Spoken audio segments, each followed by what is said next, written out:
A partir de agora, você estará assistindo mais uma edição do programa Saúde Hoje. Para participar, basta entrar em contato com a nossa produção. Os nossos endereços estarão sendo vinculados durante o programa. Por favor, participe. Temas de hoje: tratamento de varizes, com o angiologista e cirurgião vascular, Reinaldo Tavares Júnior. Anemia falciforme, com o hematologista Francismar Prestes Leal.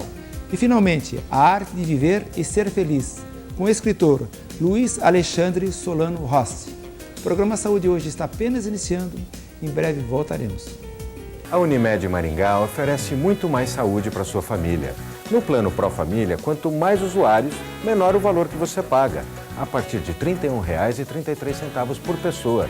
Isso mesmo, a partir de R$ 31,33 por pessoa. E o titular do plano conta com benefícios exclusivos e gratuitos que só a Unimed Maringá oferece. Ligue 2101-7600 ou procure a Unimed na Avenida Tiradentes, 1008. Unimed, seu plano, sua vida.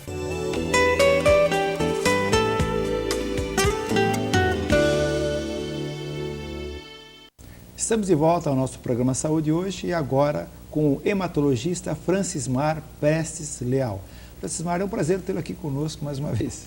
Agradeço a oportunidade por estar aqui mais uma vez. Bom, o Francismar, ele é hematologista, né? Hemoterapeuta pela Universidade Federal de São Paulo, Escola Paulista de Medicina, e diretor técnico do Banco de Sangue Dom Bosco e do Centro de Diagnóstico e Tratamento dos Distúrbios do Sangue, do Hemocenter. E o tema hoje em pauta é anemia falciforme. O que você deve saber sobre a anemia falciforme? Inicialmente, Francismar, o que é anemia falciforme? É a anemia hereditária mais comum que existe, né? Tem esse nome falciforme pela forma que a célula vermelha, o glóbulo vermelho, adquire quando das crises, que eu vou comentar, quando das manifestações clínicas, né? Bom, já que você falou em anemia, o que você pode definir para nós? O que é anemia? Anemia seria uma redução da quantidade de glóbulos vermelhos no sangue, né? Que é expresso por vários marcadores, hemoglobina, hematócrito e o número de glóbulos vermelhos. Então, uma redução nessa quantidade significa anemia, que manifesta-se habitualmente por cansaço, fraqueza, dinamia, que são as queixas comuns relacionadas a ela. Bom, no caso, esse traço característico aí desse tipo de anemia, né? O traço falciforme. Sim. O traço falciforme seria uma apresentação mais branda da anemia falciforme. São pessoas que habitualmente não têm sintomas nenhum, né, ou algum, e todavia portam o gene da hemoglobina S, que é a hemoglobina que gera a anemia falciforme no fim das contas, né? Todavia, a união de duas pessoas com traço falciforme pode gerar uma pessoa com anemia falciforme, que é a pessoa que tem sintomas, né? Daí a importância de identificar não só os anêmicos falciformes, mas também os portadores de traço falciforme, né? Então, a união de dois com traços, com certeza pode gerar alguém com anemia. Com anemia falciforme, que ocorre, na verdade, uma alteração genética envolvendo aminoácidos específicos que, no final das contas, vai gerar, sob condições específicas, ou seja, queda da oxigenação, desidratação, infecções, vão gerar crises nos portadores da anemia falciforme. Crises de piora da anemia, crises de dor e crises outras diversas. Francismar, quais os problemas mais comuns, por exemplo, para pacientes que têm anemia falciforme? Sim. Além da própria anemia, que é variável, né? Eventualmente muito grave, eventualmente leve, o mais comum são a ocorrência de crises de dor, a gente chama, ou crises álgicas, que decorrem da vasoclusão, da oclusão dos pequenos vasos pelas células falcizadas. Gera dor muito intensa, né? E essas crises são desencadeadas, como eu comentei, por exemplo, infecções, desidratação, acidose, que levam, por fim, à formação da célula em forma de foice, né? Célula essa que vai obstruir os pequenos vasos e gerar o sofrimento tecidual daquela área da obstrução. E as causas, assim, você falou que já comentou aí sobre a genética na jogada, Sim. né? Que o traço familiar. Sim, isso é muito interessante. Predomina em negros, né? Existem 4 mutações básicas relacionadas à anemia falciforme, 3 delas na África e 1 na Ásia. Portanto, em algumas populações da África, até 45% de dada população é portadora de traço falciforme, por exemplo, né? Na Latinoamérica, em torno de 5 a 8% dos negros tem traço falciforme e a boa parte dela não sabe, né? E a anemia falciforme, é claro, num percentual um pouco menor. Portanto, uma doença predominante em negros, mas não exclusiva deles, né? E tem um caráter, então, hereditário, então? Claramente hereditário. Predominantemente hereditário. Sim. Daí a importância do aconselhamento, né, em relação àqueles que têm traço falciforme, anemia falciforme, no intuito de reduzir a frequência dessa doença, né? Que ainda é muito frequente. 1 em cada 625 nascimentos aqui no Brasil, aproximadamente, em relação a negros, nasce com traço falciforme ou anemia falciforme. Então, em todo local, você pode encontrar alguém que tem anemia. Sim. Nós fizemos um trabalho aqui no nosso Banco de Sangue Dom Bosco, em relação ao doador de sangue.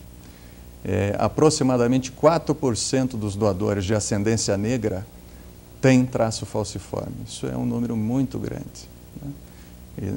E esses doadores, o intuito daqui para frente é aconselhá-los no sentido de controle natal, né?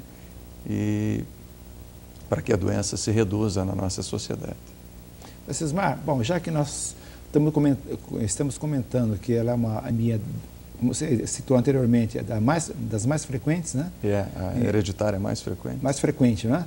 No caso, quais são as manifestações, por exemplo, o paciente tem uma ideia, eu devo ter, ou desconfiar que tem um problema semelhante. Sim. Na anemia falciforme, a anemia falciforme propriamente dita, já se manifesta desde a tenra idade. A partir do 6º mês de vida, a partir de 8 semanas de vida aproximadamente, a doença já pode se manifestar. De que forma? Como anemia, então uma criança anêmica, né, sem outra explicação aparente, que tem ascendência negra, devemos pensar em anemia falciforme. O sangue mostrará as células falcizadas, né? E a criança poderá ter crises de vasoclusão, choro intenso relacionado à dor que a vasoclusão gera, né? Nas pessoas que já se comunicam fica mais fácil. Então, além da anemia, os sintomas da anemia, cansaço, fraqueza de anemia, enfim, habitualmente dor, né, em qualquer parte do corpo, né, pode ocorrer. Uma vez que a célula falcizada pode obstruir qualquer pequeno vaso do corpo. Então, dor intensa em qualquer segmento corporal, mais anemia falciforme tem que ser pensada. Você falou na obstrução, em qualquer parte do corpo. Nesse local que há obstrução, existe algum inchaço, alguma coisa que o indivíduo possa desconfiar, além da dor? Frequentemente não, né? Ou seja, há oclusão e há uma falha de chegada do sangue apenas àquela região, falha essa que é habitualmente transitória, quando há compensação. E habitualmente só há dor intensa. Eventualmente há sinal inflamatório, né? Mas é infrequente. Dura muito tempo esse período? As crises de dor podem durar minutos a dias, né? E podem ter frequência desde diária, dependendo do paciente, até uma vez ao ano, por exemplo, né? Vai depender da quantidade de hemoglobina S que o paciente tem dentro dos glóbulos vermelhos dele. Quanto mais tiver, maior a propensão de ter a crise? Diretamente proporcional, né? Quanto mais hemoglobina S, mais hemoglobina normal, maior a probabilidade, intensidade e frequência de crises. Então, além dos sintomas típicos da anemia, como você acabou de citar, sim, cansaço, fraqueza, né? Sim. Você tem essas crises de dores, então, de vez em quando? Sim. E existem outros tipos de crise também, né? Por exemplo, a crise aplástica. Além da anemia, pode surgir queda de glóbulo branco, queda de plaquetas, que são outras células do sangue, né? Devido a uma lesão, digamos assim, a medula óssea, que pode ser induzida por infecção. E também existe a crise de sequestração esplênica, que a gente chama. O baço cresce, o baço é um órgão dentro do abdômen, ele cresce e acaba sequestrando as células corporais, também levando à queda de todas elas, né? E a consequência disso, ou seja, piora do cansaço, surgimento de infecções e, eventualmente, sangramentos. Você falou do baço, né? Qual a função do baço na fisiologia humana? O baço é um órgão linfóide, né? Ou seja, resumindo, ele faz parte da defesa do corpo. É como se fosse um filtro por onde o sangue do corpo passa, e esse filtro segura as substâncias que ele acha inadequadas, sejam quais forem. Substâncias próprias do corpo, por exemplo, células defeituosas, e substâncias externas, ou agentes vivos, bactérias, vírus e assim por diante. É um grande filtro de substâncias ou estruturas que o corpo não aceita. Então, nesse caso, pode haver um entupimento, então vamos chamar assim, do filtro, Sim. e então ele incha, então. Ele incha e acaba segurando ali as células do corpo e, eventualmente, isso pode ser fatal, né? Como que você faz o diagnóstico, Francismar, da anemia falciforme? Então, o hemograma, né, mostra a anemia e as células em forma de foice, né? E a eletroforese de hemoglobina seria o teste mais apropriado, que vai quantificar a hemoglobina S daquele paciente, né? Hemoglobina S das células daquele paciente. Bom, nesse caso, fez o diagnóstico, né? O paciente veio com esses sintomas, você fez um hemograma e verificou que você tem a presença dessas células anormais, né? Isso. Em forma de foice. Isso. Muito bem. Tem cura? A única terapia potencialmente curativa é o transplante de medula óssea, mas devido à mortalidade relacionada ao transplante, se faz em pacientes selecionados e com, obviamente, doador compatível. Habitualmente não se faz transplante de medula óssea após os 5 anos de vida, porque a mortalidade relacionada a um grupo etário além desse é inaceitável.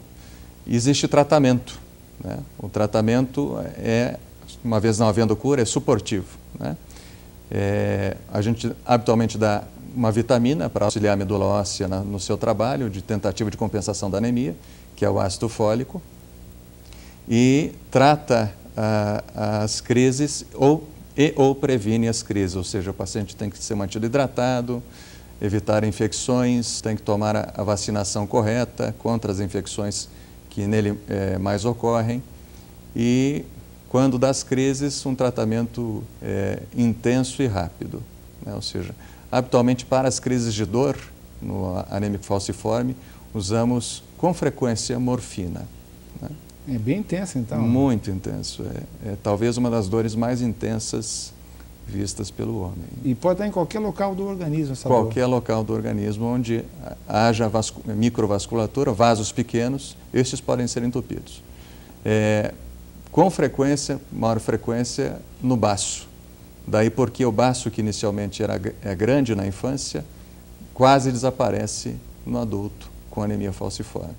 Ele sofre tantas obstruções e tantos infartos que ele praticamente some, e o indivíduo, portanto, fica suscetível a infecções que o baço tem a função de proteger.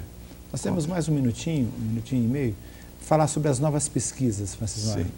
Existem várias pesquisas mundo afora no intuito de melhorar a qualidade de vida do paciente com anemia falciforme.